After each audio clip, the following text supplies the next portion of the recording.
নমস্কার সবাইকে, welcome my mini blog. তেলে তেজপাতা দিলাম আর জিরা দিয়ে দেবো।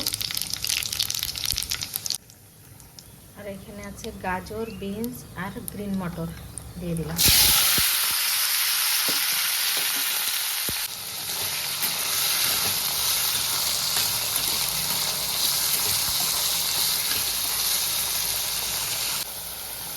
এখানে নুন দিয়ে দেবো। তো পনিরের তরকারি হচ্ছে, ঢেকে দেবো। পনিরের তরকারিটা হয়ে গেছে,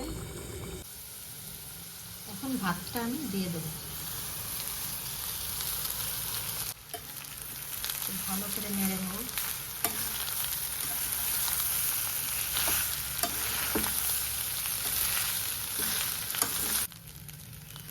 হয়ে গেছে আমার ফ্রাইড রাইস।